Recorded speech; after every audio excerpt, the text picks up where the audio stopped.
Hey guys, I have for you chapter 6. When we left off in our book, Magic on the Map, they were getting ready to go on a ride and they had picked out their cowboy hats, but Finn decided he wasn't wearing one because he's going to wear his baseball hat. So the next chapter is chapter 6, Howdy, Partner. Do you think our work here isn't done? Finn asked. I don't know. Remember they went back to the camper and the camper was gone. They wanted to go home. They thought they were done, but they're not. I don't know, Molly said. There's those words again. I don't know. They tasted bad every time I say them. I never thought I'd say this, Finn said, but I actually liked it better when you did know. Me too, said Molly. We should ask the next person we see to help us, Finn asked. I was thinking about that, Molly said. We could get in trouble if we tell someone what happened. We're not allowed to cross the street, let alone cross a whole state line, or many of them.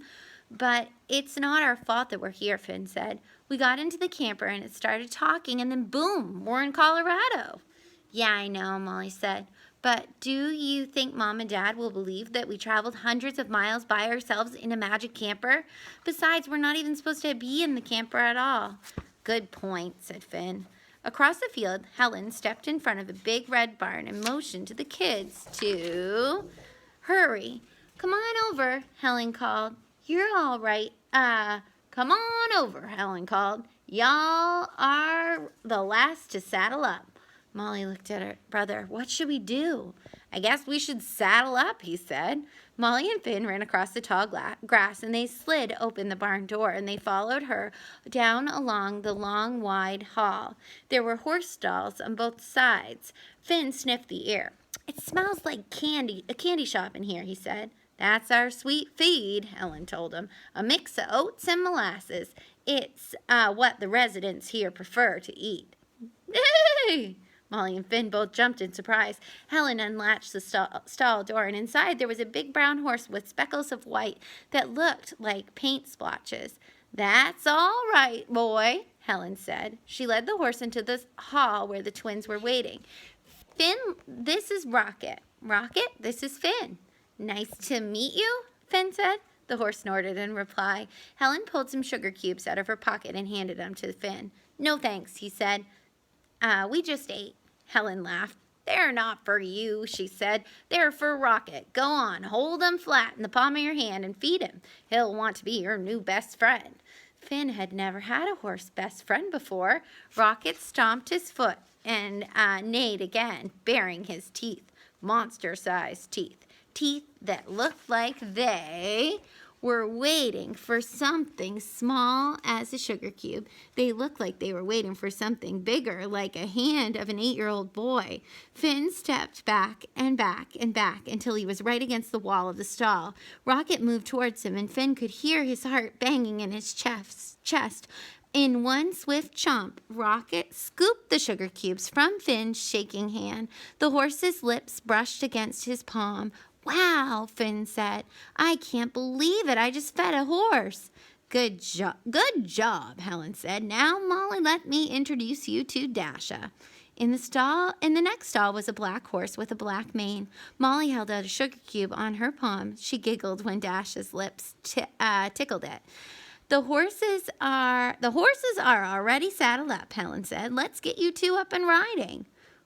We've never been on horseback riding before, Molly admitted, and I've read about it, of course, but I've never actually done it. Don't you worry, I'll show you both the ropes, Helen said. She pushed a little stepladder up to Rocket's left side. Finn, why don't you go first? Step up and swing your leg right over to the other side. Finn did exactly what Helen said, and he climbed up on the stepladder and swung his right leg over the back of the horse. Hey, Molly, look at me, I'm on a horse, he said. Helen handed Finn the reins, and Finn shook them gently. Rocket took a few steps. Well, look at that, Helen said. You look like you've been riding a horse. You took to riding like a horse does to oats. Pretty soon it will feel as natural as breathing. Good boy, Finn said, and he patted the horse's brown and white coat. Ella, the girl that they'd seen at breakfast, trotted down the hall on a white horse with black speckles. Hey, she called to Finn. Rocket really likes you. Cool, Finn said, patting Rocket's mane. I like you too, boy, he said. Let's ride together once we get out there on the trail, Ella said. You bet, Finn said. He was excited. He didn't expect to be in Colorado this morning, and he had no idea how he was going to get home, but as long as he was here, he might as well have fun. Molly shifted her feet uncomfortably. Now it's your turn, Helen told her, slid the ladder over to Dasha. Molly looked up at the horse and she looked back at the ground. It seemed as if there was at least 6 feet between the ground and the horse. You're not afraid of heights, she asked Finn. You're not afraid of heights, she asked Finn. Nah, he said. It's just like jumping up to catch a fly ball. I've never caught a fly ball, Molly reminded him. But you've seen me do it plenty of times. All right, Molly thought. If Finn can do it, I can do it too. She stepped onto the ladder and took a deep breath, and she leapt up, and instead of landing on Dasha's back, she went tumbling to the ground as the stepladder fell from under her feet.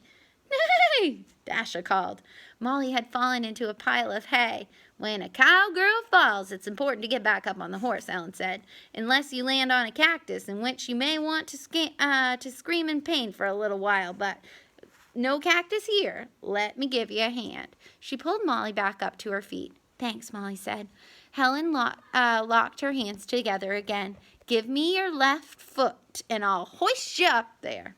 With a big boost, Molly finally landed in the saddle, and it didn't feel so bad. In fact, it was kind of cool. Molly twisted around to tell Finn, but when she did, she accidentally kicked Dasha with the side of her boot. Dasha took off in a gallop, and she bolted from the barn with Molly on her back. Molly could hear Finn calling her name. Helen was shouting, "Pull back! Pull back!" But Molly could only hold on to the reins with all of her might.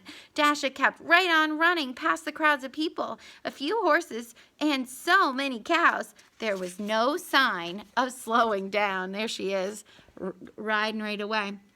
Molly squeezed her eyes shut, and she was too scared to see what would happen next.